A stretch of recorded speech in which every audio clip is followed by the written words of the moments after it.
الروايح اللي طالعة بتأجج المشاعر. انزل على هالزاوية لهون واطلع بهذا المنظر الغير شكل. وصفتنا اليوم كتير لذيذ وكتير مميز وكتير سهل، ينفع معكم على السحور او على الفطور. وصفتنا اليوم من المطبخ الفرنسي، نباتية 100% واسمها راتاتويا، وبتشبه كتير بقوام الكواج. نقدم حد الراتاتويا فتوش معمول على الاصول، مثل ما قلت لكم وصفتي قريبة كتير لوصفة الكواج، فمكوناتها كلها نباتية 100%. رح يلزمني كوسة وباذنجان وفليفلة وبصلة وشوية بندورة وحصين ثلاثة. أول شي رح نزل كمية لا بأس فيها من زيت الزيتون، وزيت الزيتون كتير أساسي بهي الوصفة. نزل البصل المفرومة ناعم بهذا الشكل أول شي، وما بدي الخضروات عندي تستوي استواء كامل، بدي تضل الحبة عندي واقفة شوي صغيرة بهذا الشكل. رح اتركها دقيقة واحدة بس تتهبل تهبيل بالزيت، وضيف باقي المكونات. دبلة البصل عندي شوي، رح ضيف بقى الفليفله الخضراء بهذا الشكل الظريف، طبعا حلوة او حرة على ذوقكم. كمان دقيقة واحدة ورح نزل عليهم البندورة.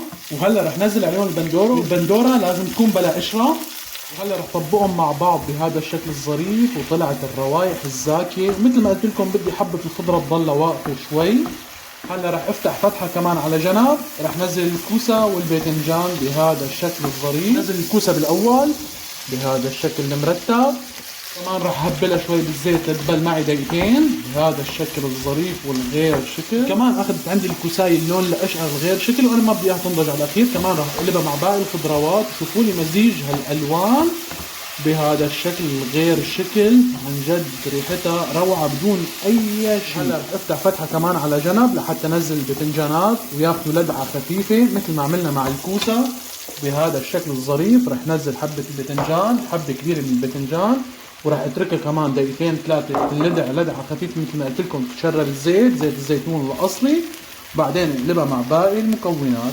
وهيك اخذ عندي الباذنجان لدعه. شايفين؟ شوفوا لي هالمنظر، وكشوا للربع. فرجوني هالمنظر غير شكل. نزل عليهم شوي من الملح وشوي من الفلفل الاسود، وغير هيك لا تضيفوا. هيك اصولها وهيك طعمتها اللذيذه بتضل محافظه عليها بهذا الشكل. رح اقلبهم كلياتهم مع بعض. شوفوا لي هالمزيج الغير شكل، فرجوا على القوام التاريخي. هلا بقى رح نزل عليهم المي، تقريبا شوي من المي، وغطي عليهم حوالي ربع لثلث ساعة لينضجوا على النيفة، ومن دون ما احركهم ولا دقهم، مشان تضل حبة الخضروات عندي محافظة على شكله بهذا الشكل الظريف. مثل ما قلت لكم حغطي عليهم بقى ووطي تحتهم وانساهم. لا بالوقت اللي عم تنضج فيه عندي الراتاتويا، رح اروح احضر معكم اطيب فتوش ممكن تعملوه برمضان وعلى سفرة رمضان.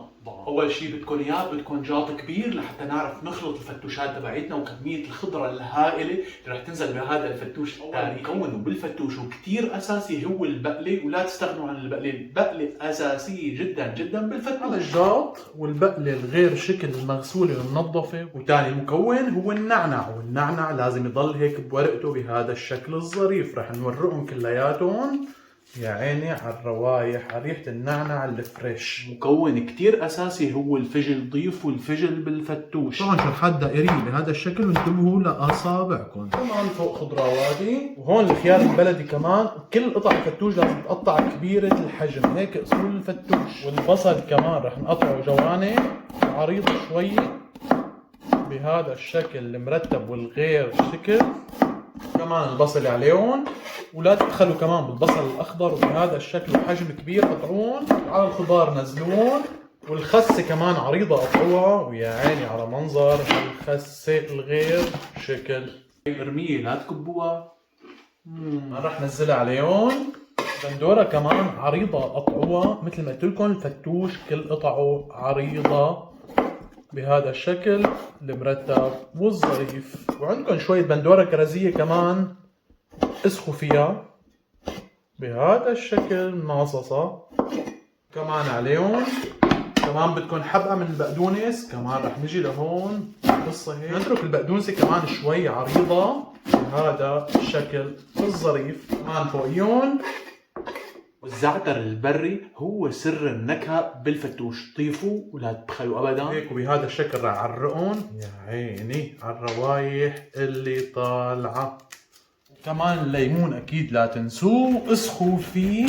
يا عيني. وش بيتبل مع شوية ملح وسماء وشوية فلفل اسود، مو اكتر من هيك. رح نزلهم عليهم بسم الله بهذا الشكل الظريف. رح نزل لها الليمون الحامض. ويا عيني على هالمنظر الغير شكل. والزيت النباتي ما بيمشي حاله، بدكم زيت زيتون يكون ممرمر شوي ويا عين. وعليهم كمان بسم الله الله. وكمان واساسي دبس الرمان. يلزمكم كمان خبز مقمر، بتحبوا تأمروه بالفرن بتحبوا تقلوه على راحتكم. ورح نزل شوي كمان بقلب الفتوشات. فتوش لتخلطوه له اصوله، شمروا عن زنودكم، نزلوا فيهم هيك دعك وخلطوهم مع بعض وشوفوا لي هالالوان الغير شكل، شوفوا لي هالمنظر التحفه. كمان رح نزلكم اياهم على صحن التقديم بهذا الشكل المرتب والروعه ويا عين، لانه العين كمان بتاكل. شي ربعوا لها هالجبل من الخبز المقمر على هالوجه، المنظر لحاله بيحكي.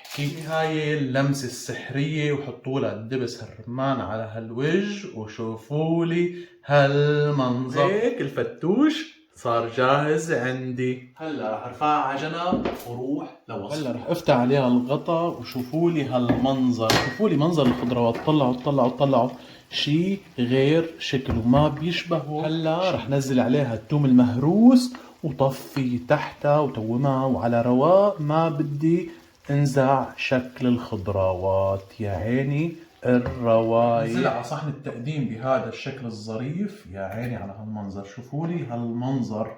وهي الأكلة ملوكية وأكلة الفقير. هيك بنكون عملنا لكم أفضل صنفين لإفطار رمضان مثل ما قلت لكم، أو السحور. جد نباتي 100% وخفيف على الجيب. فهلا إذا ضرب المدفع عندكم حاولوا لعندي وعلى الدواء وعلى الراتاتويا بتتاكل باردة وبتتاكل سخنة، انتو على ذوق. وانزلوا عليها هيك غماس وسقسقوا لي اياها سقسقة بهالمرقة الغير.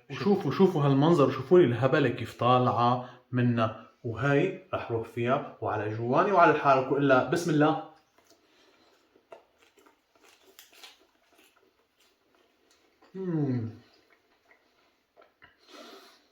دمار ما تفكروني نسيت الفتوش. انزل لهالزاوية لهون واخذ من الخضروات وربع عليهم هيك الخبزة المقمرة بهذا الشكل الظريف واكسترا وحدة. شوفوا لي هالمنظر الغير شكل.